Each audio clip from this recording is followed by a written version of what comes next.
Hello everyone, good morning and welcome to mechanical tutor. मैं दिलीप कुमार आज आपको पढ़ाने वाला हूँ प्रिंसिपल स्ट्रेस एंड स्ट्रेन। तो स्ट्रेन तो हम बाद में पढ़ेंगे, पहले स्ट्रेस पढ़ लेते हैं। प्रिंसिपल स्ट्रेस क्या होती है, प्रिंसिपल प्लेन क्या होते हैं, मैक्सिमम शियर स्ट्रेस क्या होती है, मैक्सिमम शियर स्ट्रेस प्लेन क्या होता है, सारी चीज़ें हम वन बाई वन डिस्कस करेंगे। बेसिक से लेके एडवांस लेवल तक सारे क्वेश्चन भी देखेंगे। क्लियर है? बहुत ही इंटरेस्टेड टॉपिक है। और ये प्रिंसिपल स्ट्रेस पढ़ने की ज़रूरत क्या पड़ गई वो भी देखने वाले हैं, होती क्या है वो भी देखेंगे, कब आएंगी वो भी देखेंगे। मज़ा आ रहा है? बहुत अच्छे। तो जल्दी से जल्दी सब लोग लाइक करके बता दो मज़ा आ रहा है कि नहीं आ रहा। क्या करो, वीडियो को लाइक करो, थम्स अप कर दो जल्दी से जल्दी। जो भी लोग इस चैनल में नया जुड़े हैं मैं उनसे रिक्वेस्ट करूँगा पहले के वीडियो ज़रूर देखें, क्योंकि ये जो टॉपिक तभी समझ आएगा जब आपको सारी स्ट्रेस निकालना आता हो। मज़ा आ रहा है कि नहीं आ रहा? कि सारी स्ट्रेस निकालना कैसे आएगा कि हमने 4 तरह की स्ट्रेस पढ़ी थी। क्यों? 4 तरह के हमने लोड देखे थे। नॉर्मल लोड, नॉर्मल स्ट्रेस आएगी, जो एक्सियल लोड होता था एक्सियल स्ट्रेस देता था, ठीक है। दूसरा हमने देखा था शियर लोड की वजह से शियर स्ट्रेस। तो हमने देखा था ट्रांसवर्स शियर स्ट्रेस भी आती है, बेंडिंग स्ट्रेस भी आती है, टॉर्सनल शियर स्ट्रेस भी आती है। तो इसमें से 2 तो नॉर्मल स्ट्रेस थी, 2 शियर स्ट्रेस थी। ये सब हमने निकालना सीख लिया है। हमने सोम की इक्वेशन से इनको निकालना सीखा है। स्ट्रेंथ ऑफ मटेरियल में इक्वेशंस यूज हुई थी। बेंडिंग इक्वेशन से बेंडिंग स्ट्रेस निकालते हैं, टॉर्सनल इक्वेशन से टॉर्सनल स्ट्रेस निकालते हैं, ट्रांसवर्स शियर इक्वेशन से ट्रांसवर्स शियर स्ट्रेस निकालते हैं, और एक्सियल की इक्वेशन तो कुछ होती नहीं है, load upon area axial stress आ जाती है, ठीक है। जिसको ये चीज़ें क्लियर होंगी वही प्रिंसिपल स्ट्रेस स्ट्रेन के चैप्टर को अच्छे से समझ पाएगा। और प्रिंसिपल स्ट्रेस स्ट्रेन जिसको समझ नहीं आया उसको मोर सर्कल भी नहीं समझ आने वाला, जो हम इसके बाद टॉपिक डिस्कस करने वाले हैं, मोर सर्कल। उसके बाद अगर ये सब चीज़ें किसी को क्लियर नहीं है, देखो लिंक टॉपिक हैं, मज़ा तभी आएगा जब स्टार्टिंग से पढ़ना शुरू करोगे। अगर मज़ा लेना है तो बेसिक से तो चलना ही पड़ेगा, ठीक है। जैसे ही हम मोर सर्कल पढ़ लेंगे उसके बाद हम पढ़ेंगे थ्योरीज ऑफ फेलियर। अब हमें बता दो सर, डिज़ाइन अगर करनी है तो कब फेल हो सकता है मटेरियल, कब नहीं हो सकता है, वो सारी चीज़ें हम वन बाई वन पढ़ेंगे और मज़ा आने वाला है। अब हमारा इंटरेस्टेड के साथ चलेगा टॉपिक, ठीक है। तो आज प्रिंसिपल स्ट्रेस स्ट्रेन पढ़ने वाले जो भी लोग चैनल में नया जुड़े हैं उनसे मैं बोलूँगा चैनल को सब्सक्राइब कर लो। ये रेड कॉलम दिख रहा है ना सबको नीचे, उस रेड कॉलम पर क्या करो, क्लिक करो और एक बेल आइकन पे भी प्रेस कर लो, ताकि आपको भी हर वीडियो का लेटेस्ट नोटिफिकेशन मिलता रहे टाइम टू टाइम, और आप खुशी खुशी अपनी पढ़ाई करते रहें, लॉकडाउन में अपने टाइम का यूटिलाइज करते रहें, हंसते रहें, मुस्कुराते रहें, देखते रहें मैकेनिकल ट्यूटर, हमारे साथ आनंद की प्राप्ति लें। बहुत अच्छे, पढ़ने के साथ साथ। क्लियर है? ठीक है। उसके बाद की चीज़ें डिस्कस करने से पहले मैं बोलूँगा आज हमारा लास्ट डे है किसका, कॉन्ट्रीब्यूशन का। आज के बाद क्या होगा, बोलना बंद, स्ट्रेंथ ऑफ मटेरियल के लेक्चर में बोलना बंद। क्लियर है? तो जो भी लोग इंटरेस्टेड कैंडिडेट हैं या फिर जिनको पढ़ना है और भी सब्जेक्ट अच्छे से पढ़ना चाहते हैं, वो चाहते हैं कि सब्जेक्ट के साथ साथ थ्योरी के साथ साथ क्वेश्चन भी प्रैक्टिस हों, तो थोड़ा बहुत कंट्रीब्यूशन जिससे बन रहा है वो कर दे। थोड़ा थोड़ा कंट्रीब्यूशन अगर कुछ लोग भी करेंगे तो हम यहाँ चीज़ों को इजीली कर पाएंगे। क्लियर है ना? आसान कर पाएंगे। इतना सबको क्लियर होगा। तो आज लास्ट डे है कंट्रीब्यूशन का। जिसने कर दिया अच्छा है, नहीं किया तो भी अच्छा है। किसी से जबरन कुछ है नहीं, फीस कुछ है नहीं किसी की, तो आराम से पढ़ते रहो बस। बाकी का शेयर ज़्यादा से ज़्यादा करना है, लोगों को लाइक करना है वीडियो को, ताकि हमको भी मोटिवेशन मिले, हमको भी मज़ा आए पढ़ाने में। खुद पढ़ने में मज़ा ले रहे हो, हमको पढ़ाने में भी तो मज़ा आना चाहिए। और आएगा कैसे? जब आप ज़्यादा से ज़्यादा शेयर करोगे चीज़ों को। वीडियो को देखने के बाद तुरंत क्या कर दिया करो, शेयर कर दिया करो अगर वाकई में मज़ा आ गया तो, और पूरा वीडियो एंड तक देखा करो, फिर देखो कितना मज़ा आता है। जो भी लोग पूरा वीडियो देखेंगे 100% गारंटी है कि कुछ ना कुछ आपको नए कंसेप्ट सीखने को मिलेंगे जो आपने कभी पहले भी नहीं समझे होंगे। उस तरीके से मैं समझाने की कोशिश करूँगा। क्लियर है ना? देखते रहो। हम बात कर रहे हैं प्रिंसिपल स्ट्रेस स्ट्रेन की। बहुत अच्छे, कोई दिक्कत नहीं कि सर प्रिंसिपल स्ट्रेस क्या होती है। पहले तो ये पता होना चाहिए कि प्रिंसिपल प्लेन में जो नॉर्मल स्ट्रेस आ रही होगी हम उसको बोलेंगे प्रिंसिपल स्ट्रेस। तो ये 2 तरह की हो सकती है। ये वैल्यू मैक्सिमम भी हो सकती है, मिनिमम भी हो सकती है। मज़ा आ रहा है? तो मैक्सिमम वैल्यू को बोलते हैं मेजर प्रिंसिपल स्ट्रेस, बड़ी है ना इसलिए। और मिनिमम वैल्यू को क्या बोलेंगे, माइनर प्रिंसिपल स्ट्रेस। तो इसका मतलब major principal stress major principal plane में आ रही होगी, और minor principal stress minor principal plane में आ रही होगी। अब हमको ये भी समझना होगा कि ये प्रिंसिपल प्लेन क्या होते हैं। और प्रिंसिपल प्लेन वो प्लेन है जिसमें सिर्फ नॉर्मल स्ट्रेस हो और शियर स्ट्रेस की वैल्यू क्या हो, 0 हो। बहुत अच्छे। कि ऐसा प्लेन जिसमें सिर्फ नॉर्मल स्ट्रेस हो, शियर स्ट्रेस की वैल्यू क्या हो, 0 हो, ऐसे प्लेन को बोलते हैं प्रिंसिपल प्लेन। और ऐसे प्लेन में भी जिसमें नॉर्मल स्ट्रेस मैक्सिमम होगी उसे बोलेंगे मेजर प्रिंसिपल प्लेन, और जहां मिनिमम होगी उसे बोलेंगे माइनर प्रिंसिपल प्लेन। उम्मीद करता हूं सबको क्लियर हो गई होगी चीज़, बहुत अच्छा। एक आता है मैक्सिमम शियर स्ट्रेस प्लेन। इसका मतलब क्या है इधर समझना, कि ऐसा प्लेन जिसमें शियर स्ट्रेस की वैल्यू मैक्सिमम हो, ठीक है, बट लगा हुआ है, नॉर्मल स्ट्रेस क्या हो, नॉन जीरो, जीरो नहीं होनी चाहिए। अगर जीरो हो गई नॉर्मल स्ट्रेस और शियर स्ट्रेस की जो वैल्यू आ गई उसको बोलते हैं प्लेन ऑफ प्योर शियर, मतलब ओनली शियर स्ट्रेस है, नॉर्मल स्ट्रेस क्या है, 0। तो दो तरह के हमारे शियर स्ट्रेस के भी प्लेन दिखाई देते हैं हमको। एक तो होता है मैक्सिमम शियर स्ट्रेस प्लेन जिसमें नॉर्मल स्ट्रेस की वैल्यू नॉन जीरो होगी, और दूसरा होगा प्लेन ऑफ प्योर शियर, ठीक है, उसमें नॉर्मल स्ट्रेस की वैल्यू क्या होती है, 0 होती है। ये तो हमें पता चल गई बेसिक डेफिनेशन में, ये लिखा भी दूंगा, अभी तो मैं समझा रहा हूँ। बट सबसे बड़ी बात, सर प्रिंसिपल स्ट्रेस क्यों बोल रहे हैं इसको? तो प्रिंसिपल स्ट्रेस और स्ट्रेन कब निकालते हैं? प्रिंसिपल स्ट्रेस का जो हम एक्सप्रेशन करते हैं कब करते हैं? जब हमारे किसी भी मेंबर पे कंबाइंड स्टेट ऑफ स्ट्रेस आ रहा हो। अब सबसे पहला वर्ड ये आ गया, ये कंबाइंड स्टेट ऑफ स्ट्रेस होता क्या है, समझते रहो अभी चीज़ों को, अभी मैं एक्सप्लेन भी करूँगा, बोर्ड पे भी करूँगा। तो कंबाइंड स्टेट ऑफ स्ट्रेस क्या होता है, मतलब कहने का कि अगर किसी भी ऑब्लिक प्लेन पे जो किसी पॉइंट से पास हो रहा है और उस ऑब्लिक प्लेन पे दोनों स्ट्रेस नज़र आ रही हैं, दोनों मतलब नॉर्मल स्ट्रेस और शियर स्ट्रेस, तब हम उसे बोलते हैं कंबाइंड स्टेट ऑफ स्ट्रेस। या फिर मैं ये भी बोल सकता हूँ, जैसे ये मेंबर है, देखना बहुत आसान होंगी चीज़ें, ये मेंबर है, सर्कुलर मेंबर है, सर्कुलर बार बोल दो, इस पर मैंने बोला कि एक नॉर्मल स्ट्रेस भी लग रही है, लो लगा दी, नॉर्मल स्ट्रेस लगा दी, नॉर्मल लोड लगाएंगे नॉर्मल स्ट्रेस आ जाएगी, ठीक है, इस क्रॉस सेक्शन पे नॉर्मल लोड लग रहा होगा। और मैंने बोला इसके साथ साथ शियर स्ट्रेस भी आ रही है। शियर स्ट्रेस कहाँ से आएगी, या तो इस पर ट्रांसफर शियर लोड लगा दो तब शियर स्ट्रेस आ रही होगी, ट्रांसफर शियर स्ट्रेस, या फिर मैं टॉर्क लगा दूं तो वहाँ से भी टॉर्सनल शियर स्ट्रेस आ रही होगी। मीन्स कहने का इस मेंबर पे साइमल्टेनियसली दो तरह के लोड जब लगते हैं, नॉर्मल लोड भी और शियर लोड भी, तब जाके नॉर्मल स्ट्रेस और शियर स्ट्रेस आती है, और ऐसी ही स्टेट ऑफ स्ट्रेस को बोलते हैं कंबाइंड स्टेट ऑफ स्ट्रेस। कहने का मतलब कोई भी member combined state of stress में है तब हम प्रिंसिपल स्ट्रेस और प्रिंसिपल स्ट्रेन कैलकुलेट करेंगे डिजाइन पॉइंट ऑफ व्यू के लिए। क्यों? क्योंकि हमें यह थोड़ी पता चल पा रहा है कि नॉर्मल स्ट्रेस की मैक्सिमम वैल्यू कहाँ है और शियर स्ट्रेस की मैक्सिमम वैल्यू कहाँ है। तो इसकी वजह से हम निकालते हैं किसी भी प्लेन ऑफ क्रॉस सेक्शन पे या फिर किसी भी प्लेन पे कि प्रिंसिपल स्ट्रेस बता दो, नॉर्मल स्ट्रेस, और मैक्सिमम शियर स्ट्रेस बता दो। उनकी हेल्प से हम डिज़ाइन करेंगे मटेरियल को और थ्योरीज ऑफ फेलियर लगा के। क्या समझ आ रहा है? बहुत अच्छे। सबसे पहले मैं बात कर रहा हूँ किसकी, एक्सप्रेशन की, expression for normal and shear stress,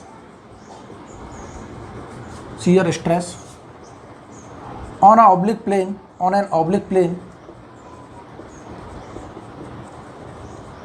passing through a point, passing through a point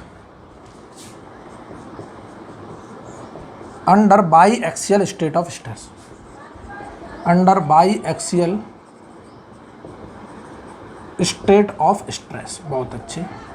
तो by axial state of stress कब आ सकता है, इधर देखना कि बाई एक्सियल का मतलब क्या है, दोनों डायरेक्शन में स्ट्रेस लग रही है। अब मैं by axial state of stress represent कर रहा हूँ। इधर देखना, ये कोई पॉइंट है, इसको जूम करके बनाया, किसी भी प्लेन ऑफ क्रॉस सेक्शन में एक ये पॉइंट होगा। बहुत अच्छे। इस पॉइंट से एक ऑब्लिक प्लेन लेंगे, बहुत बढ़िया। इसका मतलब ये हुआ कि इधर जो एक्सिस होगी वो सिग्मा एक्स होगी, सब जानते हैं।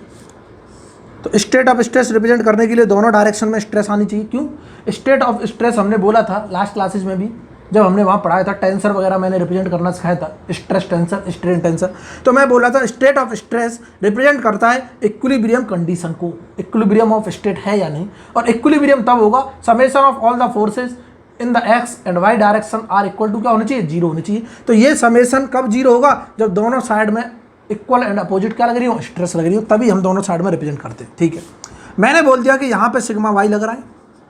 बहुत अच्छे। तो ये तो हमें पता है कि ये एक्स फेस पे नॉर्मल स्ट्रेस है सिग्मा एक्स, ये वाई फेस पे नॉर्मल स्ट्रेस है सिग्मा वाई। सब जानते हैं एक्स फेस है, ये वाई फेस है, सब जानते हैं, पहले ही बता रखा है। इसीलिए जिसने नहीं किया है क्लास, उससे मैं रिक्वेस्ट करूँगा एक बार क्लासेज को पहले देख लो। और ये कौन सा फेस है, वाई फेस है, सबको क्लियर है, क्लियर है। तो अगर मैं शियर स्ट्रेस बताना चाहता हूँ तो इसके पैरेलल जा रहा होगा, लो पैरेलल चला गया, मैं बोल दूंगा ये टाउ, और रिप्रेजेंटेशन कैसे करते थे कि एक्स फेस पे है, डायरेक्शन क्या है वाई, तो यहाँ पे भी हमको सिमिलरली ऐसे दिखाई दे रहा होगा, ये क्या होगा टाउ एक्स वाई, दोनों चीज़ सेम है, टाउ एक्स वाई, क्लियर है ना। और यहाँ पे एक शियर स्ट्रेस आ रही होगी जिसे हम बोलते थे टाउ वाई एक्स, और यहाँ पे एक शियर स्ट्रेस आ रही होगी जिसे बोल रहे थे टाउ वाई एक्स। क्या था क्लियर? ये सब हमने करके दिखा रखा है। इसको मैं एक्स डायरेक्शन बोल रहा हूँ और ये डायरेक्शन क्या है, वाई डायरेक्शन। क्या था क्लियर है? बहुत अच्छा। क्या था क्लियर है? ठीक है, इसको बोलते हैं by axial state of stress है ये। अब इस by axial state of stress में मैं कोई एक ऑब्लिक प्लेन लूँगा। ऑब्लिक प्लेन मतलब किसी एक एंगल पे होगा, ठीक है, थीटा एंगल पे होगा, और उस ऑब्लिक प्लेन पे नॉर्मल स्ट्रेस और शियर स्ट्रेस कैलकुलेट करना चाहता हूँ। समझ आ रहा है? बहुत अच्छा। अब इधर देखो, मैं इसको मिटा दूँ, ठीक है, मैं एक ऑब्लिक प्लेन ले रहा हूँ, सबको दिखाई दे रहा होगा, ये रेड वाला ऑब्लिक प्लेन है। हमने कोई ऑब्लिक प्लेन ले लिया, लो ये कोई ऑब्लिक प्लेन है, ये टेढ़ा नहीं है, सीधा है, ये हमसे टेढ़ा बन गया है, ये क्या होगा, सीधा होगा बिल्कुल। ये प्लेन ले लिया और इस प्लेन को हम मेजर कर रहे हैं एक्स फेस से। देखते रहे ना, मैं अभी इसका जो एंगल कंसीडर कर रहा हूँ कहाँ से ले रहा हूँ, एक्स फेस से ले रहा हूँ, और एक्स फेस से इसका जो एंगल मैं देखूंगा वो एंगल हमको दिखाई दे रहा है क्या है, मैंने बोल दिया थीटा। ठीक है, थीटा एंगल पे हमने कोई भी क्या ले लिया, ऑब्लिक प्लेन ले लिया है जो एक्स फेस से मेजर कर रहे हैं। बहुत अच्छे, बहुत शानदार, मजा आएगा। मैं इनका नाम दे दे रहा हूँ, इन सारे सर्फेसेस का नाम दे दूँ। क्या नाम दे दूँ कि सर इसको मैं ए बोल दूँ, इसको मैं बी बोल दूँ, किसी को तकलीफ तो नहीं है? जिसको तकलीफ है उसका इलाज नहीं कर सकते हम, बहुत अच्छे। इसको सी बोल दो पॉइंट को, इसको क्या बोल दो, डी बोल दो, और ये यहाँ पे जो कट कर रहा है इसको मैं ई बोल दूँ, कोई दिक्कत नहीं। क्या मज़ा आ रहा है? बिल्कुल मज़ा आ रहा है सर, आप तो पढ़ाते रहो। ठीक है, कि मैंने बोला कि इस ऑब्लिक प्लेन पे मुझे नॉर्मल स्ट्रेस बताओ, तो इस ऑब्लिक प्लेन पे जो नॉर्मल स्ट्रेस होगी इसका नॉर्मल बना दो। लो मैंने मान लिया लेट ये नॉर्मल स्ट्रेस आ रही है, मान लेते हैं। इस ऑब्लिक प्लेन पे अगर मैं कहीं स्ट्रेस देखता हूँ, क्या नॉर्मल स्ट्रेस सिग्मा है। क्या इतना क्लियर है? ठीक है, इस पे मैं शियर स्ट्रेस बताऊंगा, तो इसके पैरेलल, इस प्लेन के पैरेलल ऐसे लाइन होगी, तो यहाँ से शियर स्ट्रेस आ रही होगी। हमने मान लिया कि ये हमारी क्या, शियर स्ट्रेस। अभी डायरेक्शन हम अपनी तरफ से अज्यूम कर रहे हैं, फिर इनका डायरेक्शन भी बताएंगे कि क्या हमने डायरेक्शन का साइन कन्वेंशन लिया। साइन कन्वेंशन बहुत इंपॉर्टेंट है इस वाले चैप्टर में। जिसने साइन कन्वेंशन गलत ले लिए वो तो तबाह थे, हैं और रहेंगे। बहुत अच्छा। क्या इतना क्लियर है सबको? स्टेट ऑफ स्ट्रेस क्लियर है? By axial state of stress, by axial state of stress, क्या मैं इसे बोल सकता हूँ कि by axial state of stress with combined state of stress है? कंबाइंड का मतलब इसमें नॉर्मल स्ट्रेस भी लग रही है दोनों डायरेक्शन में, और शियर स्ट्रेस भी हमको दिखाई दे रही है। क्या इतना क्लियर है? ये शियर स्ट्रेस अप्लाइड है। इन सब वैल्यूज को कैसे निकालेंगे? इनको निकालते हैं सॉम की इक्वेशन की हेल्प से। कि अगर मान के चलो सिग्मा एक्स आ रहा है, मीन्स मान लिया मैंने ये कोई मेंबर था, देखते रहे ना, बहुत ही मज़ेदार चीज़ें हैं, देखते रहे ना। कि अगर ये कोई मेंबर है तो इसमें अगर यहाँ लोड लगा दिया ऐसे, ये प्लेन ऑफ क्रॉस सेक्शन था, ऐसे दिख रहा है, इसके नॉर्मल लोड लग रहा है, तो इस नॉर्मल लोड से जो स्ट्रेस आएगी एक्स डायरेक्शन में वो आ गई। बहुत अच्छे। और ये वाई डायरेक्शन में लोड कहाँ से आया? तो ये जो एग्जाम्पल हमने लिया है ये थिन प्रेशर वेसल का है। किसका? Thin pressure vessel. जो प्रेशर वेसल होते हैं उन्हीं में टू एक्सिस में, मतलब टू डायरेक्शन में स्टेट ऑफ स्ट्रेस आती है। By axial state of stress दिखती है, एक्सियल स्ट्रेट या फिर लॉन्गिट्यूडनल और हुप स्ट्रेस। क्लियर है ना? और उसी थिन प्रेशर वेसल को हमने ट्विस्टिंग मूवमेंट लगा रखा है साथ साथ, तो वहाँ टॉर्क भी आ रहा होगा, और जो टॉर्क आ रहा है उस टॉर्क की वजह से शियर स्ट्रेस आ रही होगी, और वो शियर स्ट्रेस हमने रिप्रेजेंट कर दी। और shear stress complementary to each other होती है, मीन्स मैग्नीट्यूड परपेंडिकुलर प्लेन में। अगर मैं इस प्लेन की बात करता हूँ, देखो इस प्लेन में जो मैग्नीट्यूड है टाउ एक्स वाई, इस प्लेन के मैग्नीट्यूड के बराबर होगा, बट क्या होगा, साइन में अपोजिट होगा। देखो ये क्लॉक जा रहा है तो ये एंटी क्लॉक जा रहा है, but tau x y equal to tau y x हम जानते हैं होता है complementary to each other. Tau x y equal to क्या होता है, माइनस के टाउ वाई एक्स के बराबर होता है। साइन अपोजिट होगा, ये होती है क्या, कॉम्प्लीमेंट्री शियर स्ट्रेसेस।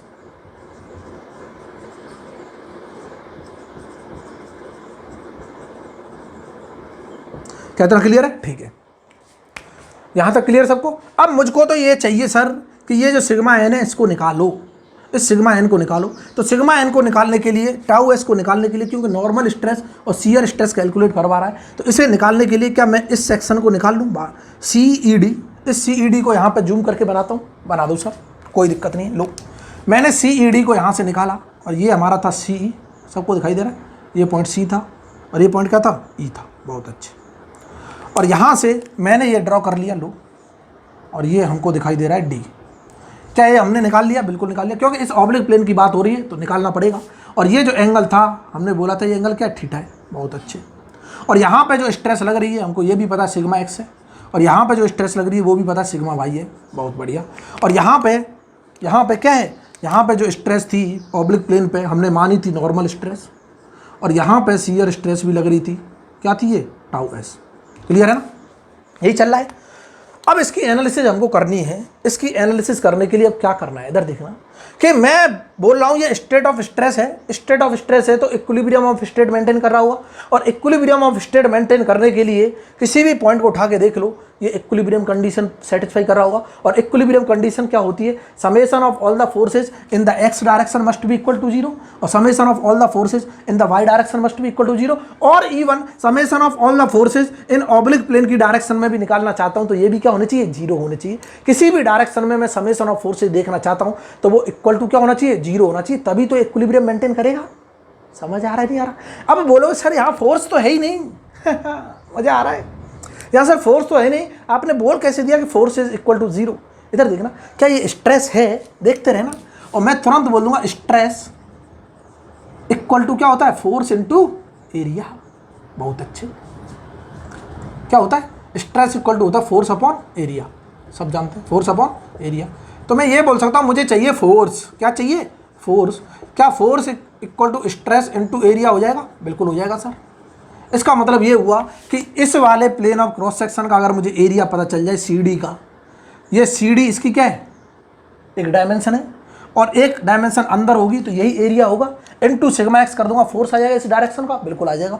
क्या मैं बोल सकता हूँ कि अगर मैं इस डायरेक्शन में फोर्स निकालना चाहता हूँ, लो फोर्स इस डायरेक्शन में, तो क्या मैं बोल सकता हूँ सिग्मा एक्स इंटू एरिया क्या होगा, CD डायमेंशन का मल्टीप्लाई, और मैं अगर इसके अंदर में जो बोल देता हूँ यूनिट क्या है, हमने इसकी थिकनेस क्या मान रखी है, यूनिट, हम बोल सकते हैं unit depth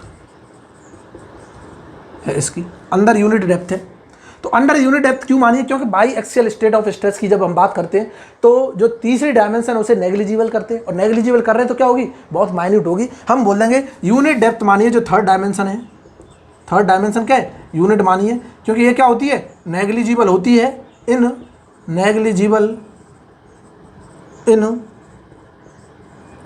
by axial state of stress. कितना क्लियर है? इसका मतलब मैं अगर फोर्स लिखना चाहता हूं तो डायरेक्ट लिखूंगा, इधर देखो कि अगर मैं फोर्स लिखना चाहता हूं इस वाले प्लेन ऑफ क्रॉस सेक्शन पे, फोर्स क्या होगा, स्ट्रेस इनटू इसकी डायमेंशन बता दो CD, यहाँ पे जो होगा सिग्मा वाई इंटू ED, ठीक है, यहाँ पे जो होगा सिग्मा n इंटू CD, और एक क्या होगा, शियर फोर्स होगा जो टाउ S इंटू CE के बराबर होगा कि नहीं होगा, टाउ S इंटू CE, एक होगा सिग्मा n इंटू CE, होगा कि नहीं होगा। बहुत अच्छे। अब मैं इनको फोर्स को रिप्रेजेंट कर रहा हूँ एक्स डायरेक्शन में, वाई डायरेक्शन में, और इस डायरेक्शन में भी हम रिप्रेजेंट करेंगे। क्या इतना क्लियर है? स्पेस बहुत कम लग रहा है, इस डेरिवेशन को करने के लिए स्पेस कम लग रहा है, बहुत ज़्यादा कम लग रहा है, क्योंकि डेरिवेशन बहुत लेंथी है। क्या किया जाए, जुगाड़ करते हैं कुछ ना कुछ। अब इस सब चीज़ों को मिटा दूँ, सबने लिख रखी होंगी, इसीलिए मैं बोल रहा हूँ थोड़ा सा मेरा सपोर्ट जिसने कर दिया होता तो आज ये प्रॉब्लम नहीं आती। क्लियर है ना? बहुत कम लोगों ने सपोर्ट किया है। अपने पास थोड़ा सा क्या है, फाइनेंस का बजट ख़राब चल रहा है आजकल, क्योंकि सब कुछ क्या है, लॉकडाउन की वजह से काम बंद चल रहा है। मैं फ्री ऑफ कॉस्ट सिर्फ इसीलिए पढ़ा रहा हूँ लोगों को, ताकि लोग पढ़ना चाहते हैं। क्लियर है ना?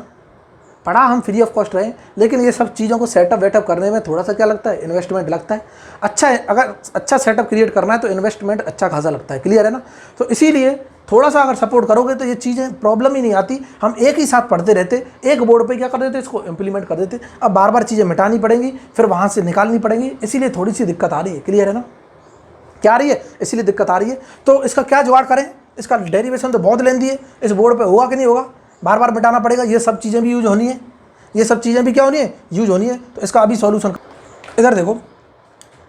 अब क्या करना है, अब हमको फोर्स रिप्रेजेंटेशन करना है कि एक्स डायरेक्शन में क्या फोर्स लग रहा है, वाई डायरेक्शन में क्या क्या फोर्स लग रहे हैं, और इस ऑब्लिक प्लेन की डायरेक्शन में क्या लग रहा है, और इस नॉर्मल स्ट्रेस की डायरेक्शन में क्या लग रहा है। ये सारे फोर्सेज को हम देखेंगे ड्रॉ करके। अब मैं इस वाले एरिया को मिटाऊंगा, क्योंकि ये हमने समझ लिया है। इसको बस छोड़ दूंगा, इसको भी मिटा दूंगा।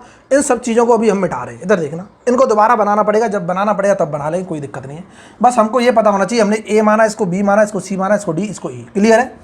क्योंकि अगर हमने गलती से कोई भी नोटेशन क्या ले लिया, इधर उधर ले लिया, तो मिस्टेक हो जाएगी। इसीलिए मैं बार बार बोल रहा हूँ, थोड़ा सा मेरा सपोर्ट कर दो। अभी तो और भी बड़े बड़े डेरिवेशन आने वाले हैं। कहाँ? जब हम डिफ्लेक्शन ऑफ बीम पढ़ेंगे, वहाँ पे मैकेनिकल थ्योरम हुआ और मूवमेंट एरिया मेथड हुआ, और इवन एसएफडी बीएमडी डायग्राम हुआ वहाँ प्रॉब्लम आ जाएगी, बड़े बोर्ड पे ही हो पाएगा। इसीलिए अब ये सब स्टार्ट होने वाला है, एक दो टॉपिक के बाद सब कुछ स्टार्ट होने वाला है। इसीलिए मैं चाहता हूँ कि जो लोग सपोर्ट वाकई जेन्युइनली सपोर्ट करना चाहते हैं, ये लास्ट डे आज, अगर किसी ने सपोर्ट किया तो ठीक है, नहीं फिर मेरे कॉपी पेन पे पढ़ाना पड़ेगा, उस पर फिर मज़ा नहीं आता, याद रखना हमेशा, क्लियर है ना। उस पर मज़ा नहीं आता, वो फीलिंग नहीं आती। कॉपी पेन पे लिख के पढ़ा रहे हैं, क्या मज़ा आएगा, कुछ नहीं मज़ा आएगा उसमें, ना कुछ दिख रहा है कैसे हम एक्सप्लेन कर रहे हैं कैसे नहीं कर रहे हैं, क्लियर है ना। तो इसीलिए मैं इस बोर्ड को एक्सटेंड कर सकूँ, एटलीस्ट इस बोर्ड को एक्सटेंड कर सकूँ, थोड़ा बहुत तो क्या करो सपोर्ट करो, ताकि मैं चीज़ों को आसान कर सकूँ। प्रोजेक्टर लाना है, एक बोर्ड एक्सटेंड करना है, तो इसके लिए थोड़ा सा क्या है कॉस्ट लगता है, समझ आ रही है ना। 3-4 लोगों ने कंट्रीब्यूशन किया है, तो उम्मीद करता हूँ सब लोग समझेंगे। अगर स्मूथली सबको चलने देना है, नहीं तो क्या होगा बीच बीच में हमारा टाइम वेस्ट हो रहा है फालतू का, और कुछ नहीं है। नहीं अब तक तो ये डेरिवेशन हो गया होता, समझ आ रही है ना बात। इधर देखो, इसको मिटा दूँ बिल्कुल। और टाइम की क्या है शॉर्टेज भी है, हमको सिलेबस भी कंप्लीट करना है, टाइम के साथ साथ कम समय में ज़्यादा कंटेंट भी कवर करना है।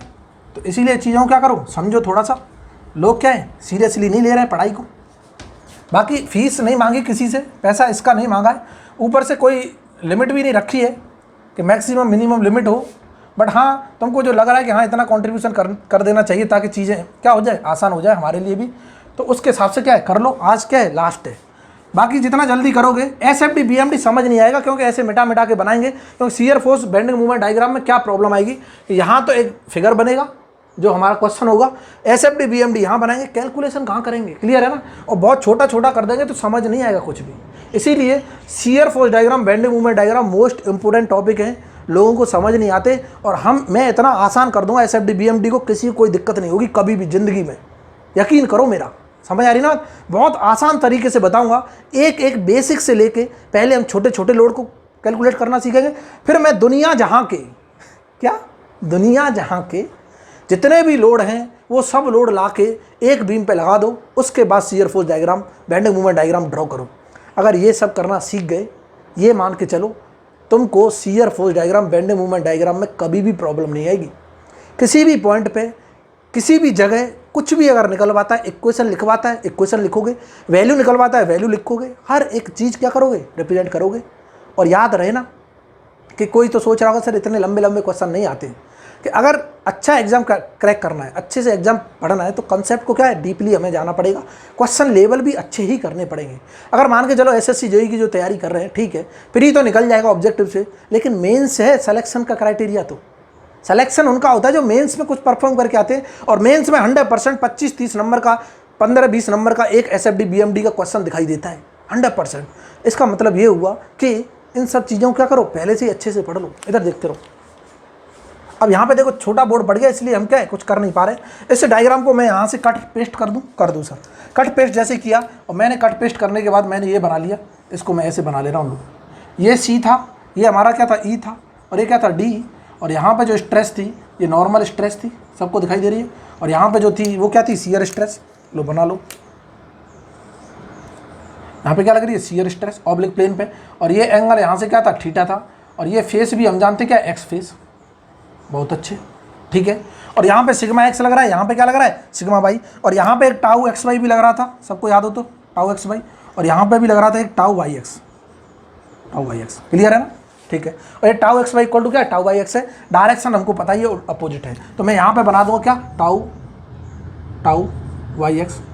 और यहाँ पे जो लग रहा है वो क्या है टाउ एक्स वाई, क्या लग रहा है टाउ एक्स वाई, देखते रहो। और यहाँ पे ये भी स्ट्रेस लग रही थी, कौन कौन सी सिग्मा एक्स और सिग्मा वाई। क्या इतना क्लियर है। ये डायग्राम हमको पता है, इसका हमको एक्स एक्सिस में वाई एक्सिस में और ऑब्लिक प्लेन में हमको क्या करना है फोर्सेज रिप्रेजेंट करने हैं। इधर देखना, तो मैं एक एक्स एक्सिस ड्रॉ कर लूँ, लो कर लो सर। ये क्या है हमारी एक्स एक्सिस, इधर देखते रहना एक्स एक्सिस। और ये हमारी क्या है वाई एक्सिस, सबको क्लियर है वाई एक्सिस। ये हमारी एक्स एक्सिस, बहुत अच्छे। और ये जो है हमारा ऑब्लिक प्लेन है, सब जानते हैं ये वाला ऑब्लिक प्लेन ऐसे ही है ना, बिल्कुल होगा। और मैं क्या रेड से बना रहा था तो रेड से बना दूं, बीच में से चीरता हुआ जा रहा होगा। ये हमारा ऑब्लिक प्लेन है, कौन सा प्लेन है ऑब्लिक प्लेन। इधर देखते रहना, इसको मैं लिख दूंगा ऑब्लिक प्लेन। और ऑब्लिक प्लेन के नॉर्मल इधर होगा, देखो ये सिग्मा है नॉर्मल, तो ये नॉर्मल होगा, मैं तुरंत यहाँ से ड्रॉ कर दूंगा। तो इसको बोल दूंगा मैं नॉर्मल टू ऑब्लिक प्लेन। क्या इतना क्लियर सबको, ये क्या normal to oblique plane, OP, OP का मतलब ऑब्लिक प्लेन। क्या इतना क्लियर है? इधर देखना, अगर मैं बोलता हूं कि हमारे क्वेश्चन के अकॉर्डिंग एक्स फेस कौन सा है, जो वर्टिकल लाइन है ये हमारा एक्स फेस है, फेस है ये, एक्सिस नहीं है, देखते रहो, ये क्या एक्स फेस, और ये क्या हो जाएगा फिर वाई फेस, सबको दिखाई दे रहा है, ये क्या वाई फेस। बहुत अच्छे। क्या मैं बोल रहा था एक्स फेस से एंगल बना रहा है ऑब्लिक प्लेन, तो ये एंगल थीटा दे रखा है, बहुत बढ़िया, दे रखा है कि नहीं दे रखा। और अगर ये एंगल थीटा है तो ये परपेंडिकुलर होंगे, ब्लैक और रेड परपेंडिकुलर, तो ये एंगल क्या हो जाएगा 90 माइनस थीटा हो जाएगा, देखते रहो 90 माइनस थीटा। और अगर ये 90 माइनस थीटा है तो ये भी एंगल क्या हो जाएगा थीटा हो जाएगा, कैलकुलेशन कर लो लोग। और ये थीटा है तो ये एंगल भी क्या हो जाएगा 90 माइनस थीटा, बहुत बढ़िया, मज़ा आ रहा है। और अगर ये 90 माइनस थीटा है तो ये एंगल भी क्या हो जाएगा थीटा हो जाएगा, देखो कर लो कैलकुलेशन, बिल्कुल कर लेंगे। सिमिलरली ये एंगल 90 माइनस थीटा और ये एंगल थीटा, क्या इतना क्लियर है? इस तरह से हमने एंगल कैलकुलेट कर लिए, बहुत अच्छे। क्या मैं एक्स एक्सिस की तरफ, इधर देखना एक्स एक्सिस की तरफ कितनी स्ट्रेस लग रही है, उन्हीं स्ट्रेस से फोर्स भी आ रहे होंगे। इधर देखना, क्या एक स्ट्रेस ये है एक्स एक्सिस की तरफ सिग्मा एक्स, एक ये स्ट्रेस है टाउ बाई एक्स, ठीक है, दो स्ट्रेस दिख रही है, बिल्कुल सही है। तो मैं इनका फोर्स लिखना चाहता हूँ, तो देखो कि यहाँ पे एक फोर्स लिख लूँगा मैं, ये फोर्स रिप्रेजेंट कर रहा है, एक्स एक्सिस की तरफ फोर्स होगा एक सिग्मा एक्स इंटू इसकी जो डायमेंशन क्या है सी डी, बहुत अच्छे सी डी, और इंटू 1 लिखो मत लिखो कोई दिक्कत नहीं, डेप्थ क्या होगी सब जगह हम 1 मान रहे हैं, बहुत अच्छे। एक फोर्स आ गया सिग्मा एक्स इंटू सी डी, क्या इतना क्लियर है? दूसरा फोर्स क्या है सर, एक और फोर्स होगा, देखते रहो, एक और फोर्स होगा ये वाला, ये फोर्स क्या है कि सर टाउ वाई एक्स, बहुत अच्छे, इंटू क्या मैं लिख सकता हूँ, ये डायमेंशन क्या है ई डी, इस वाई फेस को मिटा दो, ऊपर लिख देते हैं वाई फेस, वाई फेस, और ये डायमेंशन क्या है ई डी, बहुत अच्छे। एक फोर्स ये आ गया, ठीक है, क्या इतना क्लियर है? बहुत अच्छे, कोई दिक्कत वाली बात नहीं। अब मैं बोलूँगा वाई एक्सिस पे भी बता दो सर, वाई एक्सिस पे नीचे की डायरेक्शन में एक सिग्मा वाई लग रहा है, एक नीचे की डायरेक्शन में टाउ एक्स वाई लग रहा है। लो मैं ब्लू से लिख रहा हूँ, देखते रहना कि एक फोर्स तो है, क्या है force sigma y into dimension क्या है ई डी, बहुत बढ़िया, और एक फोर्स क्या है टाउ एक्स वाई, डायमेंशन क्या है सी डी। लो बहुत अच्छे, हमने तुरंत बना दिया। एक फोर्स क्या है tau x y into dimension क्या है सी डी, देखो dimension C D E D, बहुत अच्छे। ये दो फोर्स आ गए, कोई दिक्कत नहीं। और कोई फोर्स दिख रहा है? कोई फोर्स नहीं दिख रहा। सीधे सीधे जो फोर्स दिख रहे हैं उनको देख लेते हैं। प्लेन ऑब्लिक प्लेन पे ये फोर्स दिख रहा है टाउ एस। लो ऑब्लिक प्लेन पे एक फोर्स दिख रहा था, कौन सा, ये वाला, इस डायरेक्शन में दिख रहा है कि नहीं दिख रहा, देखते रहे ना, इस डायरेक्शन में फोर्स दिख रहा है कि शियर स्ट्रेस दे रखी टाउ एस, और इसकी डायमेंशन सी ई, बहुत अच्छे, सी ई डायमेंशन है, बहुत बढ़िया। और कोई नहीं है इस ऑब्लिक प्लेन पे, ठीक है। एक normal to the oblique plane दिखाई दे रहा है हमको, ये लो इसको भी बना लो। Normal to the oblique plane अगर मैं इस पे बनाना चाहता हूँ तो normal to the oblique plane यहाँ पे कुछ होगा, है कि नहीं, सबको दिख रहा है। और वो क्या है कि सर सिग्मा नॉर्मल स्ट्रेस तो ये है सिग्मा एन इनटू डायमेंशन क्या है सी, ये हमारा फोर्स आ गया। क्या हमने सारे फोर्स रिप्रेजेंट कर लिए जो जो वहाँ दिखाई दे रहे थे, एक्स एक्सिस वाई एक्सिस पे सब रिप्रेजेंट कर लिए, बहुत अच्छे। इधर देखते रहना। क्या मुझे कैलकुलेशन जो करनी है इस ऑब्लिक प्लेन पे और नॉर्मल टू ऑब्लिक प्लेन करनी है, क्यों? क्योंकि यहीं से हमको शियर स्ट्रेस और नॉर्मल स्ट्रेस मिलेगा। हमको तो नॉर्मल स्ट्रेस शियर स्ट्रेस चाहिए। ये जो सब गिवन डेटा है, सिग्मा एक्स दे रखा होगा, सिग्मा वाई दे रखा होगा, tau x y tau y x दे रखा होगा, क्लियर है। ये गिवन डेटा है, हमको निकालना क्या है सिग्मा एन और टाउ एस। इसका मतलब सिग्मा एन जिस प्लेन पे आ रहा है उस प्लेन पे ऑल द फोर्सेज को क्या कर दो, summation of all the forces equal to 0 कर दो, वहाँ से एक इक्वेशन आएगी, वहाँ से सॉल्व कर लेंगे। दूसरा इस वाले पे भी summation of all the forces in the oblique plane क्या कर दो, इक्वल टू 0 कर दो। क्या मैं बोल सकता हूँ इसका एक हिस्सा इधर जा रहा होगा, अगर मैं इन फोर्सेज को यहाँ पे क्या करता हूँ कंपोनेंट ब्रेक करता हूँ, क्योंकि हमें इस प्लेन से और इस प्लेन से मतलब है। तो इस प्लेन पे सब फोर्सेज दिखने चाहिए, इस प्लेन पे भी सारे फोर्सेज दिखने चाहिए। तो इसका मतलब इसके दो कंपोनेंट टूटेंगे, एक इस प्लेन पे आएगा, एक इस प्लेन पे आएगा। मजा आ रहा है। इस प्लेन पे जो कंपोनेंट आएंगे देखना, इसका एक कंपोनेंट, इसका एक कंपोनेंट, दो कंपोनेंट, इसका एक कंपोनेंट, इसका एक कंपोनेंट, 4 कंपोनेंट आने वाले, बहुत अच्छे। यहाँ पे भी इसका एक कंपोनेंट, इसका एक कंपोनेंट, 2 इधर आ जाएंगे।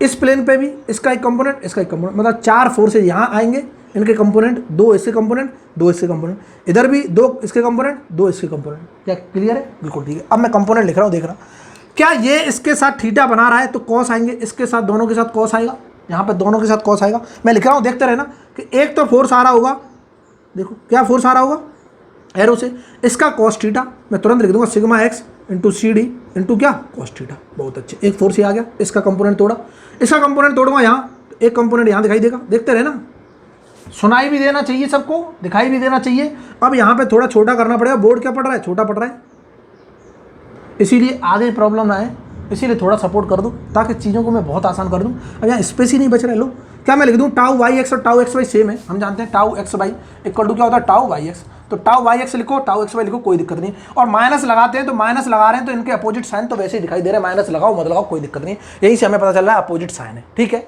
बहुत अच्छे, क्या मैं टाउ वाई एक्स को टाउ एक्स वाई लिख दूँ, कोई प्रॉब्लम नहीं, ठीक है, इंटू ई डी, और इसका इफेक्ट देख रहा हूँ मैं, इसका इफेक्ट देख रहा हूँ, इस वाले का इस प्लेन पे इफेक्ट देख रहा हूँ तो कॉस थीटा आ जाएगा। ये कंपोनेंट ब्रेक करना तो आते हैं ना, सबको आते होंगे, ठीक है। दो फोर्स आ गए इस प्लेन पे, ये normal to the oblique plane चल रहा है, क्या चल रहा है normal to the oblique plane. अब इसके कंपोनेंट तोड़ूंगा तो इसका एक कंपोनेंट इधर क्या देगा, cos 90 minus theta sine theta होता है, सब जानते हैं, तो इसके साथ साइन का मल्टीप्लाई होगा, इसके साथ भी साइन का मल्टीप्लाई होगा, और मैं तुरंत लिख दूंगा क्या कि यहाँ पे जो फोर्स आ रहा होगा वो क्या है सिग्मा वाई इंटू ई डी साइन थीटा। क्या इतना क्लियर है, बहुत अच्छे। और यहाँ पे एक और फोर्स आ रहा होगा, देखो इसका एक component tau x by into E D into sign of theta. बहुत अच्छे, मीन्स मैंने इनके कंपोनेंट यहाँ ब्रेक कर दिए, इनके कंपोनेंट भी यहाँ ब्रेक कर दिए, बहुत बढ़िया। इसका मतलब इसके दो कंपोनेंट यहाँ दिख रहे होंगे, उनको भी बना दूँ, बिल्कुल बना दो सर। क्या होंगे, अगर इधर मैंने किया है तो कॉस आ रहा है तो इधर क्या होगा साइन होगा, अंदा भी बता देगा। तो इसके दो कंपोनेंट देखो यहाँ पे भी दिख रहे होंगे, लिखते रहे ना। इसका मैं लिख दूंगा sigma x into C D into sine theta, एक तो ये आ गया पहला, और इसका दूसरा अगर मैं करता हूँ तो इधर देखो क्या आएगा इस डायरेक्शन में tau x by I x equal to tau x by लिख लो, कोई दिक्कत नहीं, इंटू ई डी और क्या आ जाएगा साइन थीटा। क्या इतना क्लियर है, दोनों के कंपोनेंट इधर आ गए यहाँ पे, एक एक कंपोनेंट क्लियर है, ठीक है। इसका कंपोनेंट इधर इस डायरेक्शन में होगा, डायरेक्शन भी यही होनी चाहिए, आउटवर्ड डायरेक्शन है तो आउटवर्ड बनाया, इधर भी आउटवर्ड इधर भी आउटवर्ड, इसका इधर आउटवर्ड बनेगा, ठीक है। तो इसका एक कंपोनेंट इधर बनाएगा, नीले से बना रहे हैं, देखते रहना, नीले नीले के कंपोनेंट है, ब्लैक ब्लैक के कंपोनेंट है, फिर भी अगर किसी को कन्फ्यूजन हो रहा हो तो ठीक है। इधर क्या इसके साथ यहाँ पे cos 90 minus theta sine theta दे रहा था, तो यहाँ कॉस थीटा होगा तो कॉस थीटा आएगा, और कॉस थीटा क्या देगा, देखो कॉस थीटा हमको ये वाला इफेक्ट देगा, इसके साथ सिग्मा वाई इंटू ई डी और क्या कर दूँ कॉस थीटा कर दूँ, कोई दिक्कत नहीं, एक तो ये आ गया। और दूसरा क्या होगा सर, दूसरा ये होगा tau x by into C D, और ये क्या है इंटू कॉस ऑफ थीटा। यहाँ पे देख लेना टाउ एक्स बाई, ये ई डी नहीं है, क्या है सी डी चल रहा है ना, कैलकुलेशन देखते रहे ना। यहाँ पे तो sigma by E D into sine theta था, यहाँ tau x by C D sine theta, ठीक है। यहाँ पे sigma x C D cos theta, tau x by E D cos theta, ठीक है, बहुत अच्छे। इसका भी देख लो sigma by E D cos theta, tau x by C D cos theta, ठीक है। क्या तरह क्लियर है, सारे कंपोनेंट हमने ब्रेक कर लिए। अब क्या मैं summation of all the forces, ध्यान से सुनना, अब मैं summation of all the forces along the oblique plane लिख दूँ, बिल्कुल लिख दो। तो ये वाला ऊपर जा रहा है, ये ऊपर जा रहा है, तो ये अगर इनको प्लस मानता हूँ ऊपर वालों को 1 2 3, और ये क्या हो जाएंगे माइनस हो जाएंगे, तो इक्वल टू 0 आ जाएगा, ठीक है। यहाँ पे देखो ये प्लस है तो बाकी सब क्या हो जाएंगे माइनस हो जाएंगे, अपोजिट है, इक्वल टू 0 हो जाएगा। क्या इतना क्लियर है। अब मैं कहाँ लिखूँ, अब प्रॉब्लम आ गई कि summation of all the forces कहाँ पर लिखें। अब तो बोर्ड और भी कम पड़ रहा है, क्या अब इसको मिटाएं, इसको भी मिटा के जो जो चीज़ें मिटाने लायक है उनको मिटा देना। देखो देखो ऐसे ही प्रॉब्लम आएगी, क्योंकि आगे आने वाले टॉपिक्स और लंबे लंबे डेरिवेशन आने वाले हैं। चलो अभी तक तो काम चल गया था, हमने कोई दिक्कत नहीं है, लेकिन अब क्या होगा थोड़ा सा प्रॉब्लम आ जाएगी। इसीलिए क्या चाहता हूँ मैं बोर्ड को एक्सटेंड करना चाहता हूँ, इसलिए मेरा क्या करो थोड़ा सपोर्ट करो, क्योंकि मुझे पता है ना, मैं जब पढ़ा रहा हूँ तो मुझे पता है कितने एरिया में क्या चीज़ आ सकती है। अदरवाइज बहुत छोटा हो जाएगा, और बहुत छोटा हो गया तो फिर क्या हो जाएगी प्रॉब्लम आ जाएगी। क्लियर है ना। इस डेरिवेशन को तो मैं कर लेता हूँ, क्लियर है ना। इस डेरिवेशन को तो क्या कर लेते हैं, आज कर लेते हैं कैसे भी करके, बट आगे की क्लास जो होगी उसको हम इम्प्लीमेंट करने के बाद करेंगे। तो हो सकता है क्लासेज में अब क्या आ जाए, गैप भी आ सकता है। इसीलिए मैं बार बार बोल रहा था कि लोग मेरा सपोर्ट करो ताकि मैं स्मूथली चलने दूँ क्लासेस। क्लियर है ना। अब मुझे कहीं ना कहीं से कुछ ना कुछ अरेंजमेंट करना पड़ेगा। आप लोग सपोर्ट कर दोगे तब तो बहुत जल्दी हो जाएगा, नहीं तो फिर चीज़ों को जोड़ने में थोड़ा सा क्या लगना है, टाइम लगना है। ठीक है। तो आज तक तो क्लासेस क्या रहेगी, बड़े आराम से चल रही हैं, बट यहाँ पे थोड़ी सी प्रॉब्लम आ रही है। फिर भी मैं कैसे भी करके इसका क्या करेंगे, डेरिवेशन कर देंगे। बाकी लोग जो समझदार हैं, जो लोग वाकई में पढ़ना चाहते हैं वो तो कंट्रीब्यूट करें, जो नहीं पढ़ना चाहते हैं, जो समझना ही नहीं चाहते हैं कुछ, तो उनसे कोई प्रॉब्लम नहीं है। फिर भी मुझे पता चल जाएगा कौन कौन पढ़ना चाहते हैं, कौन कौन नहीं पढ़ना चाहते। क्लियर है ना। ठीक है। अब मैं क्या कर रहा हूँ, मैं लिखूंगा summation of all the forces. इधर देखना, इस छोटी सी जगह में लिखने की कोशिश करेंगे। Summation of all the forces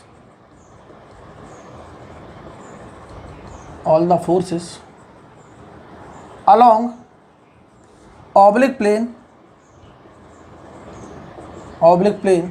क्या होना चाहिए, इक्वल टू 0 होना चाहिए टू सेटिस्फाई इक्विलिब्रियम कंडीशन।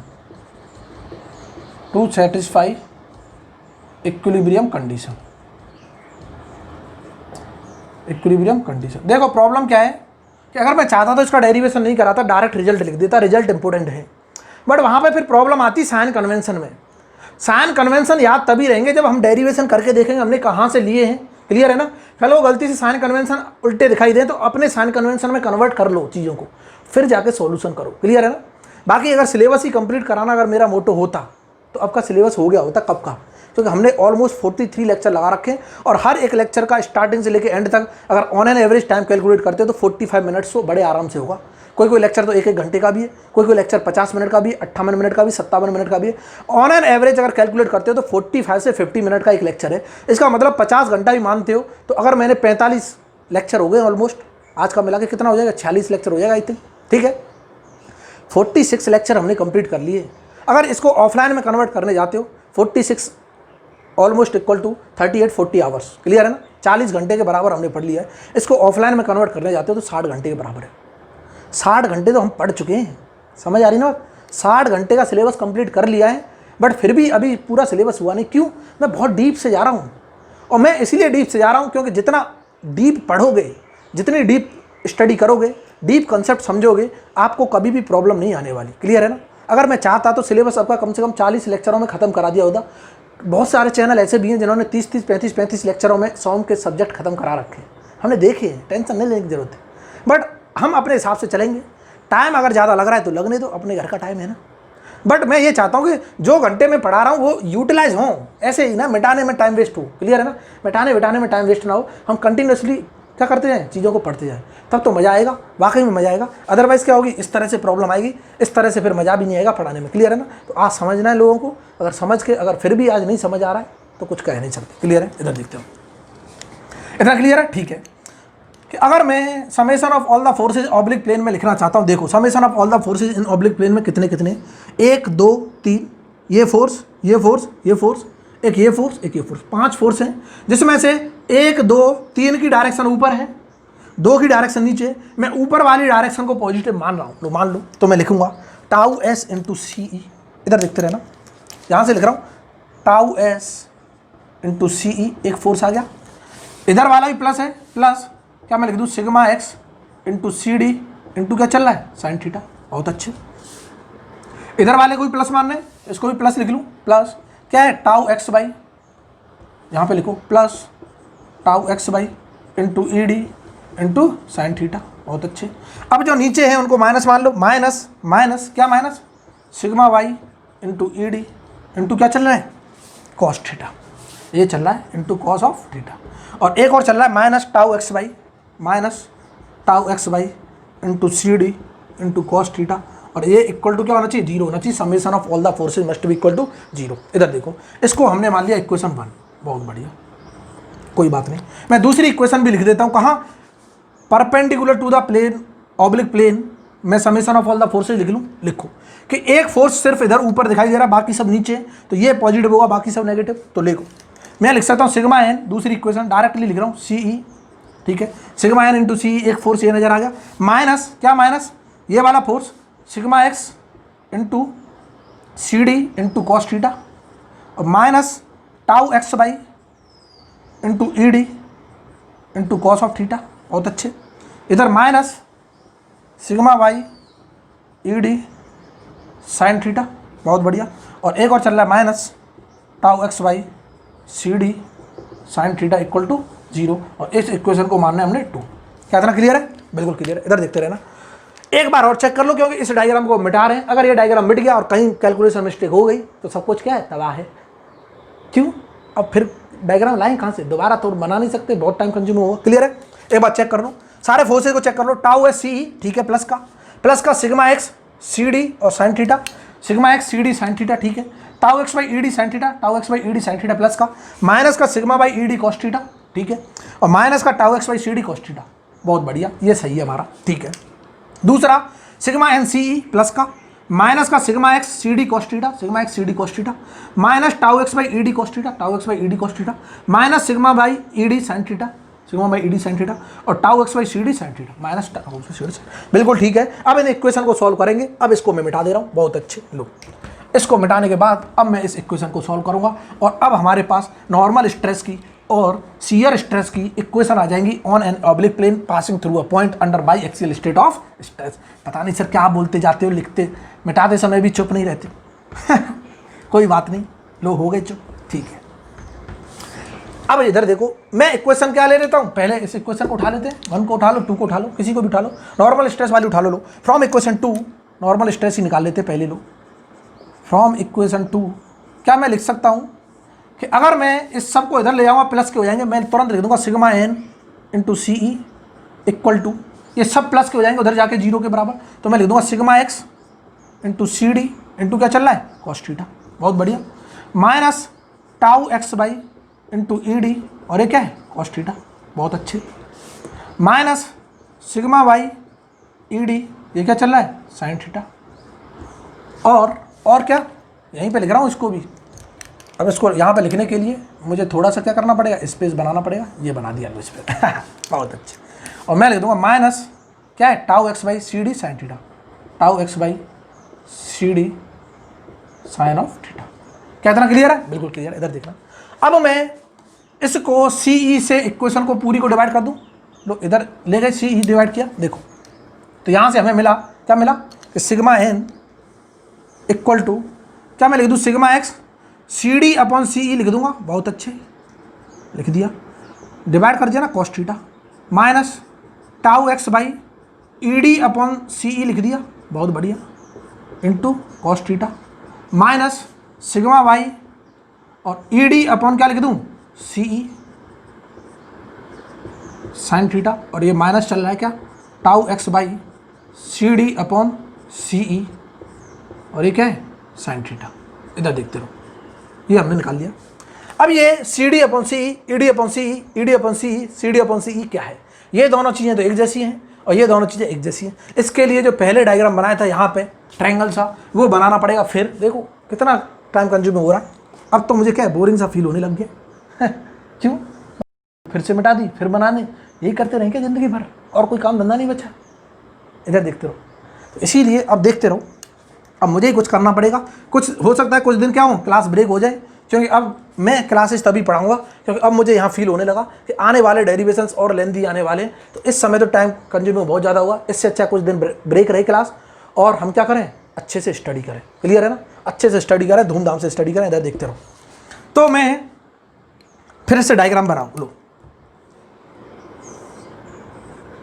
अब इसमें हमने क्या माना था, यहाँ पे ए माना था, बी माना था, सी, ये सी था और ये क्या था डी था और ये क्या था ई था, बहुत अच्छे, ठीक है, यही था और ये एंगल था थीटा, बस इतना ही बना लो और कोई दिक्कत नहीं, यही था। क्या मैं यहाँ से देखना चाहता हूँ कि सी डी अपॉन सी ई, क्या सी डी अपॉन सी ई अगर मैं बात करता हूँ तो कॉस थीटा में लिख दूंगा। कॉस थीटा क्या होता है, base upon hypotenuse, C D upon C E, बहुत अच्छे। क्या मैं यहाँ से साइन थीटा लिखना चाहता हूँ, साइन थीटा क्या होगा ई डी अपॉन सी ई, लो ई डी अपॉन सी ई, बहुत अच्छे। क्या मैं अब इधर देखते रहना कि अगर मैं सी डी अपॉन सी ई इसकी जगह क्या रख दूँ, कॉस थीटा रख दूँ, देखो हमें पता चल गया ना, और इसकी जगह क्या रख दूँ sine theta, E D upon C E क्या है ये साइन थीटा, इसकी जगह कॉस थीटा, ये भी साइन थीटा है ना, साइन थीटा लिखो, ये सेम है ना, और ये क्या है कॉस थीटा, बहुत बढ़िया। क्या इतना क्लियर है? ठीक है, हमको ये पता चल गया है। अब ये अगर यूज होगा कहीं तो इसको यहाँ पे लिख दे रहा हूँ मैं, कहाँ लिख रहा हूँ, ऊपर लिख रहा हूँ, ताकि हमें कब यूज करना हो तो इसको यहाँ से यूज कर लें। कॉस थीटा इक्वल टू क्या है, सी डी अपॉन सी ई है, और साइन थीटा क्या है, ई डी अपॉन सी। क्या इतना क्लियर है? ठीक है, अब इसको मिटा रहे हैं। देखो बार बार क्या है भाई, लिखो मिटाओ लिखो मिटाओ, बहुत लेंथी चले जाएगा आज का लेक्चर मुझे लग रहा है। क्यों? क्योंकि हमने पढ़ा इतना नहीं है, बट हमने बार बार चीज़ों क्या कर रहे हैं वही कर रहे हैं। क्या मैं लिख दूँ सिग्मा एन, क्या sigma n, sigma n equal to sigma x और ये cos theta cos square theta हो गए, बहुत अच्छे, minus tau x by sine theta cos theta हो गया, यहाँ sine theta into cos theta, बहुत बढ़िया, माइनस क्या यहाँ पे सिग्मा बाई और ये साइन स्क्वायर थीटा हो जाएगा यहाँ, और माइनस टाउ एक्स बाई ये साइन थीटा कॉस थीटा हो गया, बहुत अच्छे। ठीक है, क्या ये tau x by sine theta cos theta, ये tau x by sine theta cos theta दोनों माइनस माइनस क्या हो जाएंगे, प्लस हो जाएंगे। हम लिख देंगे सिग्मा एन क्या sigma x cos square theta. कोई मुझे बताएगा क्या होता है? हमको क्या पता सर क्या ये 1 plus cos 2 theta divide by 2 नहीं होता क्या फॉर्मूला? बिल्कुल होता है। अब बहुत से लोग बोल रहे हैं कहाँ से आए, अभी बताएंगे। देखो माइनस के टाउ एक्स बाई, इधर देखते रहना।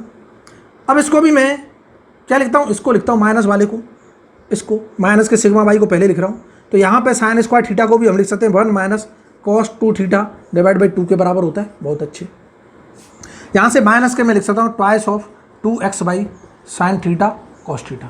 अब इधर देख लेना फटाफट, मैंने कहाँ से लिख के sign square theta cos square theta. इधर देखना कॉस थीटा का हम फॉर्मूला जानते हैं, कॉस 2 थीटा का फॉर्मूला होता है, एक तो होता है कॉस स्क्वायर थीटा माइनस के साइन स्क्वायर थीटा, ये पहले भी मैथमेटिक्स में डिस्कस कर चुके हैं। एक होता है 1 माइनस के 2 sine 2 cos square theta, 2 cos square theta, और एक होता है 1 minus 2 sine square theta minus 1, यही होता है ना। ये उल्टा लिख दिया, 1 माइनस 2 साइन स्क्वायर थीटा होता है यहाँ, और ये होता है 2 cos square theta minus 1, 2 cos square theta minus 1। Clear है ना? इधर देखना, तो अगर मैं कॉस स्क्वायर थीटा की वैल्यू निकालना चाहता हूँ, कॉस स्क्वायर थीटा की वैल्यू निकालूंगा तो यहाँ इसको इधर ले गया 1 plus cos theta divide by 2 हो जाएगा। यहीं से हम यहाँ से निकाल देते हैं कि साइन स्क्वायर थीटा जो आएगा वो तो क्या आएगा, sine square theta equal to 1 minus cos 2 theta divide by 2। देखो यहाँ से, देखो इसको इधर ले गए, इसको इधर लाए, और इसको कॉस स्क्वायर थीटा यहाँ से निकालेंगे तो ये क्या आ जाएगा 1 plus cos 2 theta divide by 2। क्या इतना क्लियर है? बिल्कुल क्लियर है। तो ये हमने यहाँ से लिखा है, इसको बैठा दो, ये भी यूज होगा, आगे यूज होगा, याद रखना। इसको भी मैं डायरेक्टली यूज करूँगा, अभी बता दे रहा हूँ। लो, तो अब मैं इसको लिख सकता हूँ, देखो मल्टीप्लाई करो, क्या मैं सिग्मा एक्स बाई 2, क्या मैं लिख सकता हूँ सिग्मा एक्स बाई 2 प्रोडक्ट कर रहा हूँ ना, plus sigma x by 2 cos 2 theta minus sigma y by 2, और ये माइनस माइनस क्या हो जाएगा, प्लस हो जाएगा। देखो माइनस माइनस क्या होगा, प्लस हो गया। मैं लिख सकता हूँ sigma y by 2 cos 2 theta. बहुत अच्छे। ये 2 का इधर किया 2 साइन थीटा कॉस थीटा, मैं लिख सकता हूँ tau x by sine of क्या आ जाएगा 2 थीटा। बहुत अच्छे। क्या मैं सिग्मा एन की वैल्यू लिखना चाहता हूँ कि मैंने इसको एक साथ ले लिया, इसको क्या ले लिया एक साथ, तो मैं लिख दूंगा 1/2 सिग्मा एक्स, और ये क्या आ रहा है यहाँ से देखना, हमने निकाला sigma n equal to 1/2 sigma x. इधर देखो कुछ मिस्टेक हुई है, क्या हुई है पहले से देख लेते एक बार। Sigma n C equal to, इसको इधर ले गए, इधर देखो ये मिस्टेक हो गई ना, क्या कि यहाँ पे ये क्या हो जाएगा प्लस, सब जगह प्लस चल रहा था ना, क्योंकि इसको इधर ले गया तो प्लस आएगा, यहाँ पे भी क्या आएगा प्लस आएगा, कोई दिक्कत नहीं। यहाँ पे भी प्लस आ गया, हर जगह क्या चल रहा है प्लस चल रहा है, इसीलिए क्या हो गई है मिस्टेक हो गई। बहुत अच्छी। यहाँ पे भी प्लस, यहाँ पे भी प्लस, और ये भी क्या है यहाँ पे प्लस आ जाएगा तो यहाँ पे क्या आ जाएगा माइनस आ जाएगा बस, और यहाँ पे क्या plus.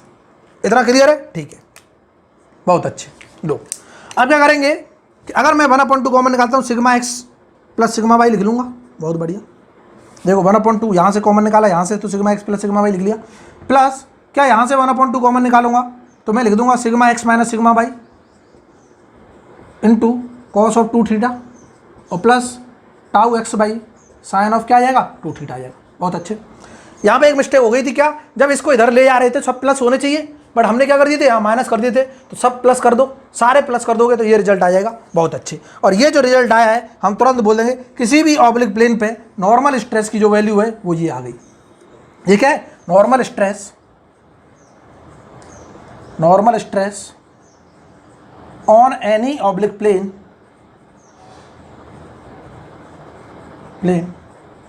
Under biaxial state of stress, under biaxial state of stress. बहुत अच्छे। तो ये हमारे पास एक रिजल्ट निकल के आ गया, 1/2 sigma x plus sigma y plus 1/2 sigma x minus sigma y cos 2 theta plus tau x by sine 2 theta. क्या इतना क्लियर है? देखो इतना बोर्ड ज़्यादा छोटा हो गया इसीलिए क्या है पता ही नहीं चल रहा, नहीं तो एक साथ लिखते हैं ना इसको इक्वेशन को वहीं पे, तो ये सब चीज़ें क्या हो जाती बहुत सिंपल हो जाती। यहाँ पे देखो मिस्टेक हो गई इसी चलते। क्लियर है ना? तो इसीलिए हमारा टाइम क्या हो जा रहा है, कंज्यूम हो जा रहा है, तो लोगों को समझना पड़ेगा आप। क्लियर है ना? इधर देखते रहो। क्या इतना क्लियर है? बिल्कुल ठीक है। अब अगली बार क्या करना है हमको, अब हमको इस इक्वेशन को लेके चीज़ें प्रूफ करनी है।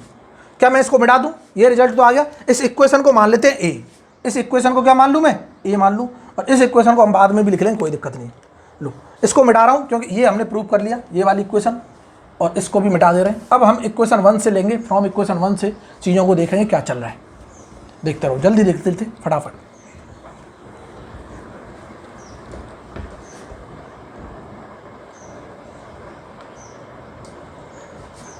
फ्रॉम इक्वेशन 1, फ्रॉम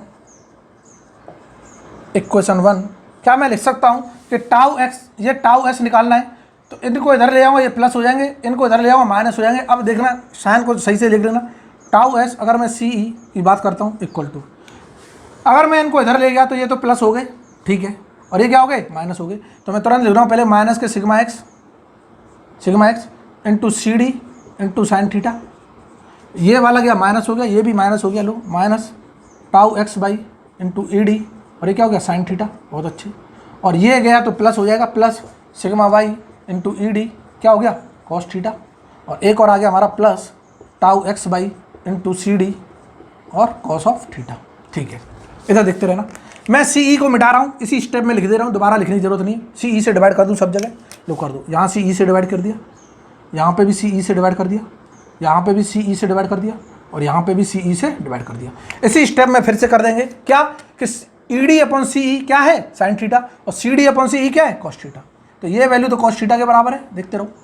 और ये ई डी अपॉन सी ई क्या है, साइन थीटा,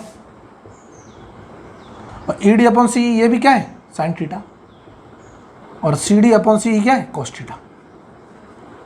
अब इसको हम सिंप्लीफाई करके लिख लें, क्या है कि अगर मुझे टाउ एस चाहिए, ऑब्लिक प्लेन पे शियर स्ट्रेस की वैल्यू माइनस के सिग्मा एक्स चल रहा है, और कॉस थीटा साइन थीटा हो जाएगा, बहुत अच्छे, माइनस क्या टाउ एक्स वाई चल रहा है, बहुत बढ़िया, और ये क्या हो जाएगा, साइन स्क्वायर थीटा, बहुत बढ़िया, प्लस क्या मैं लिख दूँ, sigma y sine theta cos theta, बहुत अच्छे, ठीक है।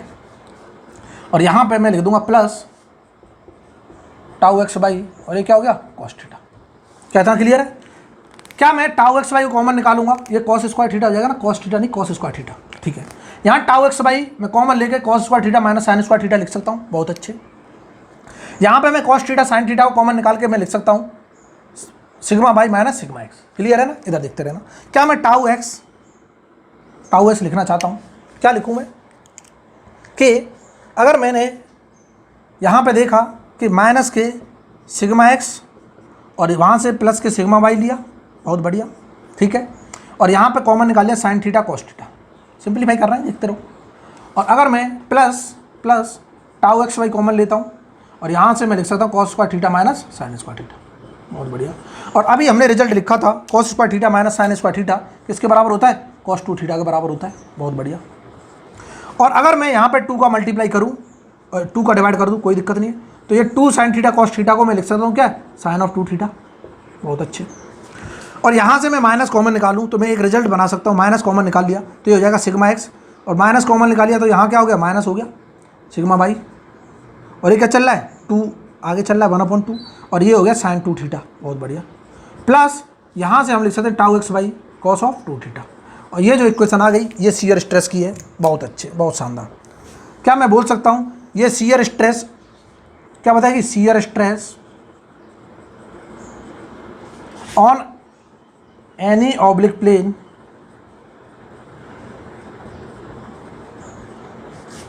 Under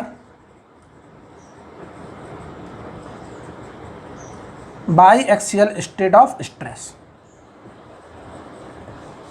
under biaxial state of stress, कि अगर मैं किसी भी ऑब्लिक प्लेन पे नॉर्मल स्ट्रेस निकालना चाहता हूँ इसकी हेल्प से निकालूंगा, शियर स्ट्रेस निकालना चाहता हूँ इसकी हेल्प से निकालूंगा। क्या इतना क्लियर है, बिल्कुल क्लियर है। इस इक्वेशन को मान लो बी, क्लियर है। तो आज हमने इक्वेशन प्रूव कर ली, अब नेक्स्ट क्लास में इसकी एनालिसिस करेंगे, क्योंकि मुझे लगता है आज का समय 1 घंटे से भी ज़्यादा निकल गया है। इतना ज़्यादा लेंदी लेक्चर करेंगे तो लोग बोर हो जाएंगे, क्लियर है ना, क्योंकि कंटिन्यूसली लेक्चर चलता है, यहाँ कोई ब्रेक नहीं है। ऑफलाइन क्लास में तो थोड़ा सा रेस्ट मिल जाता है लोगों को, लिखते फिर हम समझाते, फिर लिखते समझाते, क्लियर है ना। तो यहाँ पे कंटिन्यूसली चल रहा है 1 घंटे से, तो कोई दिक्कत वाली बात नहीं है, इधर देखते रहो। तो अब हमने ये प्रूव कर लिया, अब अगली क्लास में मैं इनकी एनालिसिस करूँगा, साइन कन्वेंशन बताऊँगा, इनकी हेल्प से क्या निकालते हैं, और एक इस पर क्वेश्चन डिस्कस करेंगे, तो मज़ा आ जाएगा, क्लियर है ना। तो आज देखो कितनी प्रॉब्लम आई है लॉन्ग डेरिवेशन की वजह से, तो उम्मीद करता हूँ सब लोग इस चीज़ को समझेंगे। थोड़ा बहुत जिसको सपोर्ट करना कर दो, बहुत ज़्यादा तो किसी से सपोर्ट मांगा नहीं है। थोड़ा बहुत सपोर्ट करोगे तो चीज़ें क्या हो जाएंगी, स्मूथली हो जाएंगी। अदरवाइज़ मुझे फिर कॉपी पेन पे पढ़ाना पड़ेगा जो और लोग पढ़ाते हैं, जिसमें मज़ा नहीं आता है। क्लियर है ना? कॉपी पेन वाली फीलिंग ही नहीं आती है पढ़ने वाली, इसीलिए मुझे वो कॉपी पेन पे नहीं यूज करना पड़े। नहीं तो क्या है, मैं अगले लेक्चर कुछ दिन मुझे ब्रेक करना पड़ेगा, राइटिंग पैड की हेल्प से पढ़ाने की कोशिश करूँगा। क्लियर है ना? कहता ना क्लियर है? तो यहाँ तक के लिए ठीक है। आज कुछ ज़्यादा बोलेंगे नहीं, क्योंकि आज बहुत वैले से क्या हो गया, बहुत ज़्यादा समय हो गया है। तो आज के लिए इतना ही बहुत है। जो लोग नए जुड़े हैं, चैनल को लाइक करो, सब्सक्राइब करो, बेल आइकन को प्रेस करो, ताकि आपको भी क्या है, मज़ा आ जाए। आज मज़ा हमारा ख़राब हो गया, क्यों? फ्लो ही नहीं बन पाया, बार बार चीज़ें मिटानी पड़ रही, फिर वहाँ से रिवाइज करनी पड़ रही, फिर मिटानी पड़ रही, फिर रिवाइज करनी पड़ रही। तो इसीलिए इस चीज़ों को समझना है, और समझ के क्या करना है, इसको आसान करने के लिए आपको क्या करना पड़ेगा, थोड़ा सपोर्ट करना पड़ेगा। तो कुछ दिन हो सकता है क्लासेस क्या रहें, अब ऑफ रहें। क्यों? क्योंकि लॉन्ग डेरिवेशन है, इनको अब मैं कुछ ना कुछ जुगाड़ करके तभी कंटिन्यू करूँगा। क्लियर है ना? तो हो सकता है कुछ ना कुछ क्या होंगी, क्लासेस ऑफ हो सकती हैं। आज के लिए tata, bye bye, thank you.